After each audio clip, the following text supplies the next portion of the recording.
Hello friends, welcome to the channel. आज हम cover करने वाले हैं रविंद्रनाथ टैगोर की लिखी हुई popular short story the castaway. It is an important topic for JSSC CGL English Literature Paper 2 and later on we will cover the MCQs too। जितने भी टॉपिक्स हम लोग कवर करेंगे वो प्लेलिस्ट्स में अरेंज है according to the genre, play, short stories, novels, essays and everything. तो English literature paper 2 cover करने में आपको कोई भी प्रॉब्लम नहीं आएगी। साथ ही साथ आप राइटर्स की बायोग्राफी को भी ज़रूर कवर करिए। इस बायोग्राफी का लिंक भी मैं आपको डिस्क्रिप्शन में प्रोवाइड कर दूंगी। रविंद्रनाथ टैगोर की बायोग्राफी कवर करना बहुत ज़रूरी है। Let us know about him in brief.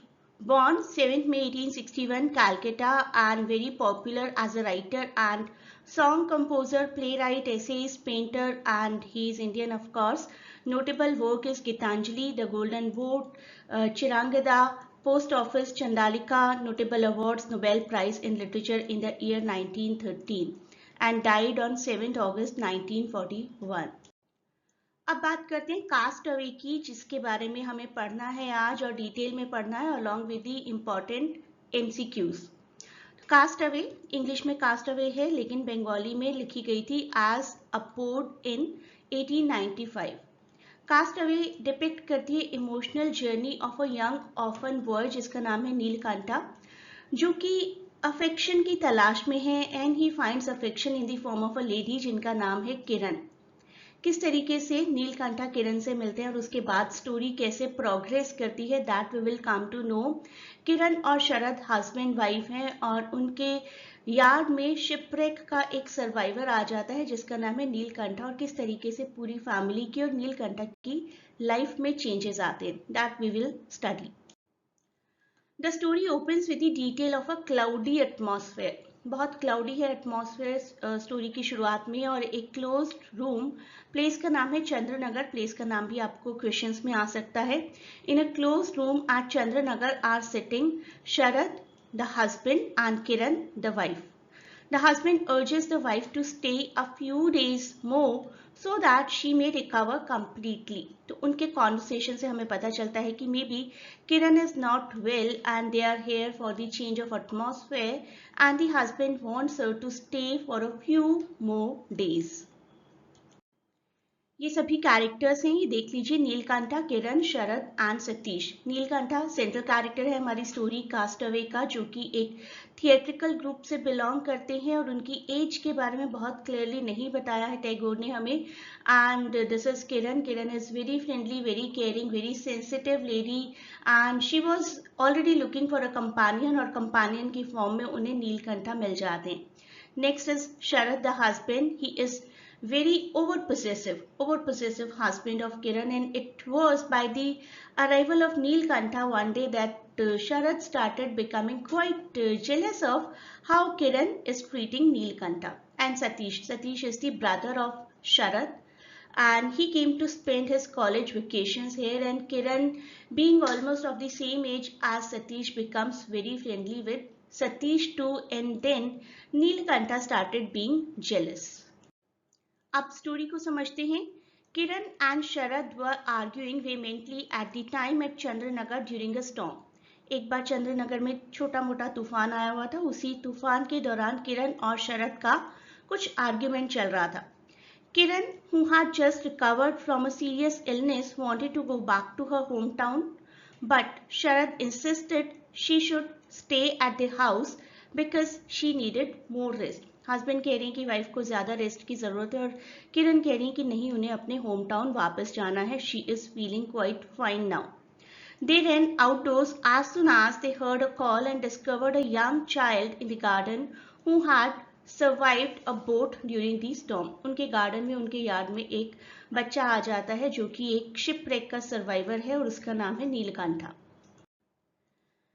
धीरे धीरे नीलकंठा से किरण इतनी अटैच हो जाती है कि माना जाने लगता है कि नीलकंठा को किरण ने स्पॉइल कर दिया है, और स्पॉइल हो भी जाते हैं नीलकंठा इतने ज्यादा कि बिना परमिशन के शरद की चीजें इस्तेमाल करने लगते हैं, जैसे कि उनका हुक्का, उनका सिल्क अम्ब्रेला, और एक बैंड ऑफ बॉयज के साथ जाकर आसपास के बागों से आम भी तोड़ने लगते हैं। सिर्फ इतना ही नहीं, उनके पास एक डॉग भी होता है। उस डॉग को भी वो जब भी चाहे घर में ले आते हैं और शरद के स्पॉटलेस बेड को स्टेन कर दिया जाता है। ये सब कुछ शरद और शरद की मदर को बिल्कुल भी पसंद नहीं आता एंड दे वांट कि as soon as possible Neelkanta should be out from their house. Neelkanta धीरे धीरे फील करने लगते हैं कि वो तो किरण की ही फैमिली का हिस्सा है, वो कोई आउटसाइडर नहीं है।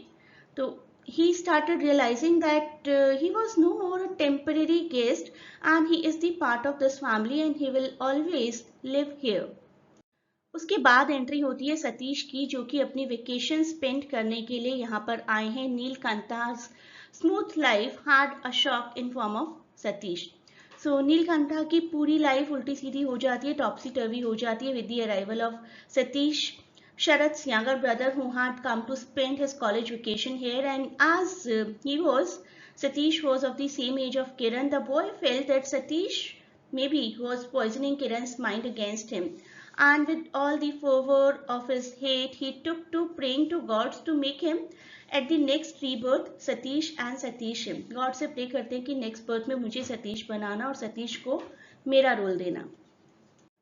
ये फैमिली भी चंद्रनगर में टेम्पररी स्टे के लिए ही आई थी। अब इनका भी यहाँ से जाने का टाइम आ गया। So finally the time came for the family to depart while Satish would accompany them. No one said a word about Neelkanta. Satish, Sharad, Kiran और शरद की मदर, ये सब तो फैमिली का पार्ट थे, ये सब जाने लगते हैं और कोई भी नीलकांता से कुछ नहीं कहते कि अब वो क्या करेंगे। Kiran sent for the boy and kindly advise him to go back home, उनके खुद के घर जाने के लिए कहा। But the pent up feeling of neglect poured out in the form of tears and Satish added insult to injury by commenting sarcastically. Neelkantha expect कर रहे थे कि शायद ये फैमिली मुझे भी अपने साथ अपने घर लेकर जाएंगे, लेकिन उनको बोला गया कि नीलकंठा अपने खुद के घर जाएं अब, क्योंकि इस फैमिली को वापस जाना है। और सतीश ने भी कोई सार्केस्टिक कमेंट किया जिसकी वजह से नीलकंठा को और दुख हुआ और परेशानी हुई। अब नीलकंठा को अपनी इंसल्ट का बदला लेना है और गुस्से में आकर वो सतीश का फेवरेट इंक स्टैंड चुरा लेते हैं।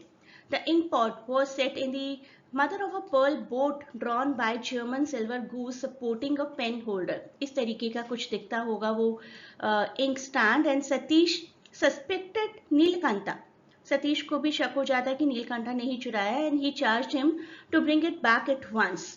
एकदम से मेरे पास लेकर आओ। But Nilkantha would not yield, he does not say कि मैंने चुराया। किरण ने भी नीलकंठा को प्रिवेंट किया। Kiran try to protect Neelkantha further from any kind of further interrogation and humiliation. और किरण ने कहा कि इसके सामान को चेक नहीं किया जाएगा।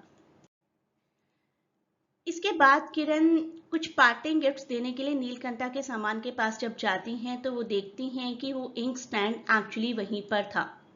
She wanted to gift him some clothes and a pair of shoe and a banknote, and in Neelkantha's absence, she discovered the inkstand and felt greatly distressed. उनको बहुत दुख होता है क्योंकि उन्होंने प्रोटेक्ट किया कि इस बच्चे ने कुछ नहीं किया और इसके सामान की तलाशी ना ली जाए। किरण stood her stand that his box should not be checked. किरण ने अभी भी सबको यही कहा कि उसके बॉक्स को चेक नहीं किया जाएगा और इंक स्टैंड को चुपके से नदी में फेंक दिया।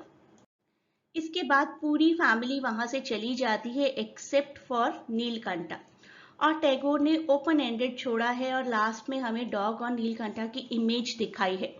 The whole family left home and Tagore leaves the readers with a picture of Neelkantha starving with that starving dog that seemed to reflect its master's deep agony and helplessness. ऐसा लगा कि शायद फैमिली में कोई भी और नहीं समझ पाया, लेकिन उस डॉग ने अपने मास्टर की यानी कि नीलकंठा की पूरी पेन और पूरी हेल्पलेसनेस को बहुत ही अच्छे से समझ लिया और यहीं पर स्टोरी का एंड हो जाता है। I hope you understood the story well. और बाकी सभी वीडियोस देखने के लिए शॉर्ट स्टोरीज की you can check the playlist given in description. So keep watching and do not forget to share and subscribe the channel.